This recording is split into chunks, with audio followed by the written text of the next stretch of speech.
Hi guys, and welcome to our lesson on The House Made of Sugar by Silvana Ocampo. This is one of my favorite stories. Actually, a lot of the stories towards the end of this course are actually some of my favorite stories. I actually kind of like stories that are a little kooky, a little different, and so this is one of those very different stories. And I'm hoping that you enjoy it, or at least are not so turned off by it that you're like, I don't understand this story, and you stomp off in a rage. So I want to talk about the story, and I'm going to talk about it in a certain lens. And the lens I'm going to talk about it in is the superstition versus mental illness lens. What is going on in this story? Are people actually crazy? Are they dead? Are they really alive?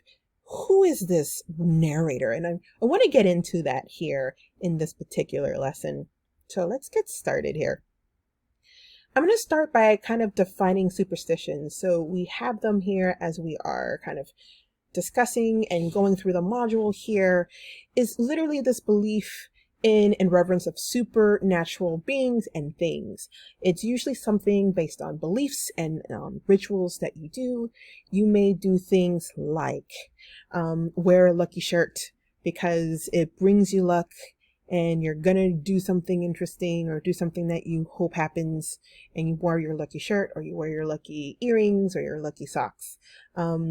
If you want to, and this is something that even I do, if you cross a red light and you didn't see, you knock on the window 3 times so that way you don't get stopped by the cops. It's one of those things. It's whatever people beliefs are that makes them alter their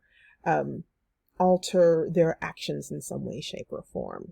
And we see a lot of this here in House Made of Sugar. And most people actually are superstitious. They won't admit it, but they actually are superstitious, and you're probably superstitious as well. And it's not an idea of that because you are superstitious or somewhat superstitious or maybe quasi-superstitious that you don't believe in other things. It's not a matter of religion versus superstition. It's a matter of actions dictating other actions, and how in the absence of story, humans make up story. And because they make up story, they believe in the stories that they make up. So this is kind of how humanity is, and we see that a lot happening in what's going around us right now. So I also wanted to define mental illness here, and I went, of course, to the American Psychiatric Association. And they're saying here that mental illnesses are health conditions involving changes in thinking, emotion, or behavior, or a combination of these. This definition is very close to what the definition that we just saw for superstitions are. And so I wanted to bring that in there because when we're looking at this story, we need to look at this as, or one of the ways to look at it is whether we're talking about this narrator being superstitious or his wife being superstitious, or are they both superstitious, or are they both infecting each other, or are they both just crazy, or it's just one madman? We don't know. We just know what's told to us on the page and what we believe to be true. And so much of us as readers is what we bring to the page to this story and what we believe to be true. And that's going to guide us whether we think mental illness is playing a part in this or whether extreme superstitions are.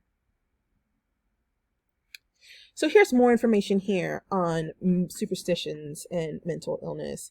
Like I said before, humans rely on stories for explanations in the absence of anything.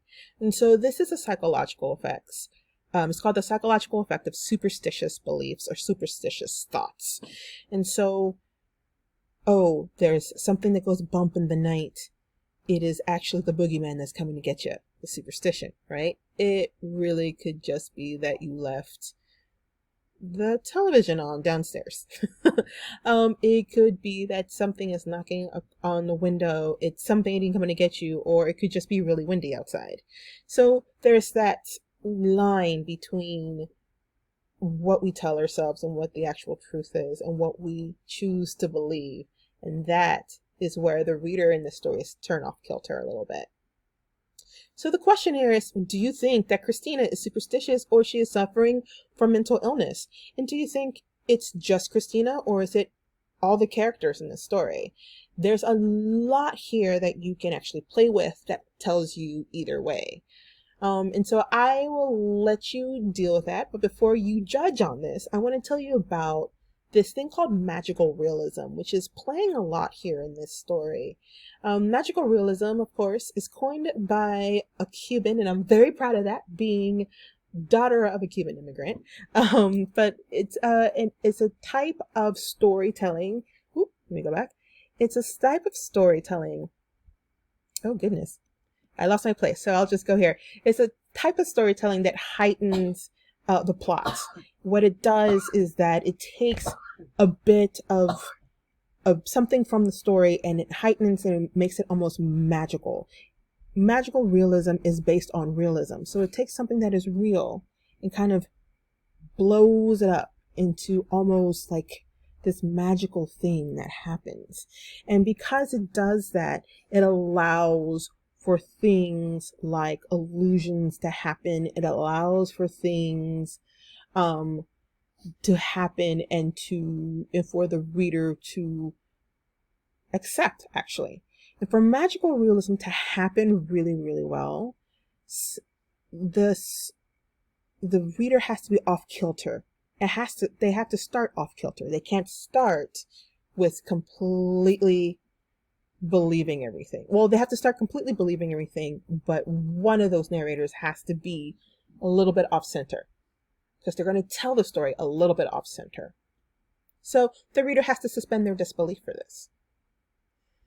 Now let's get into our favorite thing, part of the rhetorical situation. So we're going to talk about who created all this chaos, all this heartbreak that's in your head right now. Silvana Ocampo, she is a literary giant in Latin America. So she is from Argentina. She's been writing magical stories. She writes horror stories. She's a poet. She's a short story writer. She's actually inspired by Lewis Carroll. So if you've seen Wonderland or The Adventures of Wonderland, that is kind of her reference. She was a little bit of an odd duck, and she always had a flair for the fantastic. And she typically always focused on love, infidelity, sin, and forgiveness in her writing. Those are her topics. Those are her themes. That's what she loved playing with, loves playing with now. She published this story in 1959. And I can't say that this was a story that people gravitated to at all. There's not a lot of research as far as context research for this story, or where the story appears. The story actually reappeared a couple of years ago online when Longreads, which is the website you probably read this on, republished it and it exploded. It was everywhere. I even read it and I was just like, whoa, what is this story? And to imagine that this story was written in 59 and think about what was going on in 1959 in our country. Now think worldwide what was going on in 1959.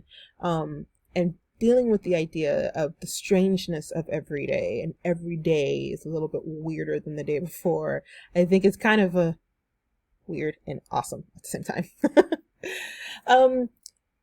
Miss Ocampo plays with this idea of compact enigma of a story, that you take the reader by the throat at first and you keep them going through the entire story. And she does this from the very first paragraph.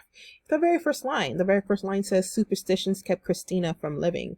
That's an interesting line because it wasn't that she's saying Christina was so superstitious she couldn't live.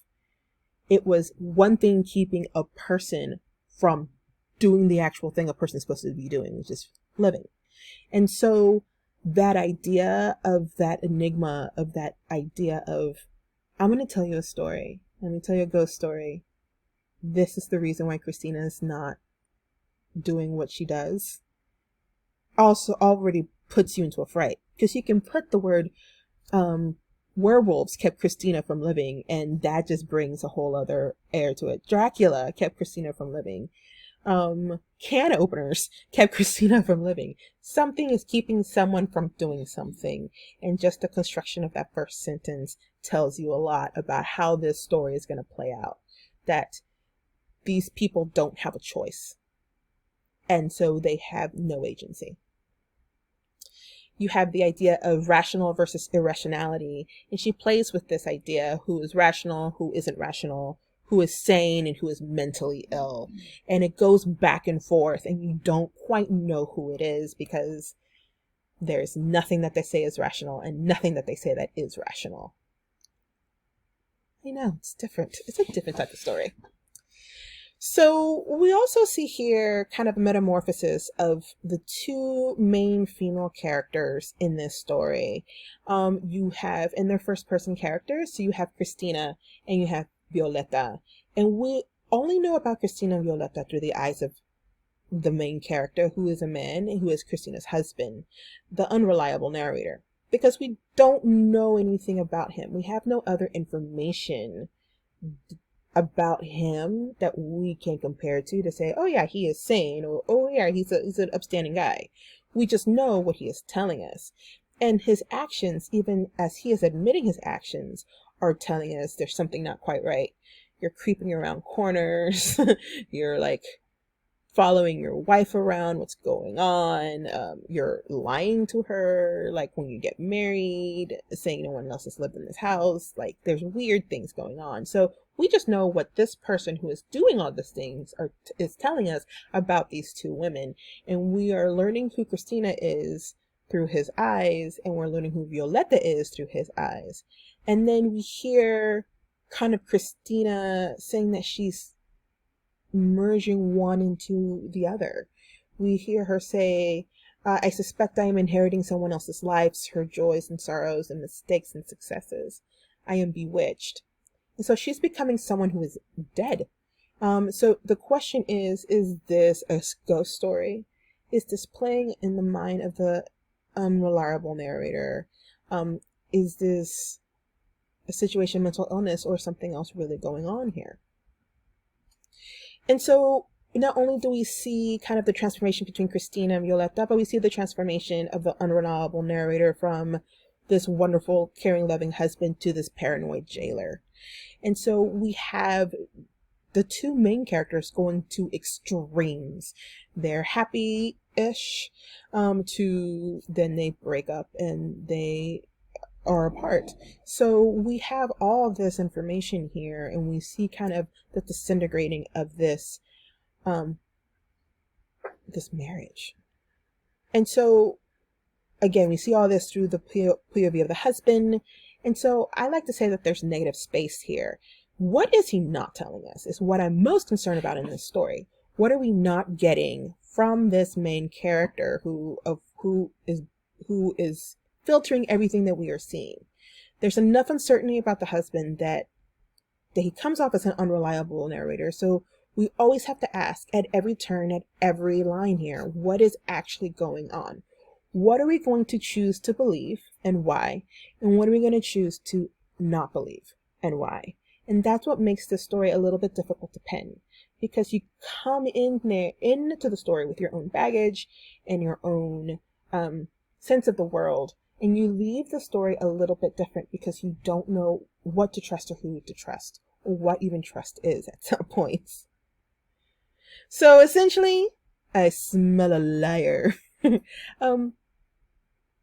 We just know what's on the page, and all we have is kind of what we come with. All we have is what we come with the idea of superstitions and what they are and how they play in our lives, and what mental illness is and how it plays in our lives, and what we can actually explain.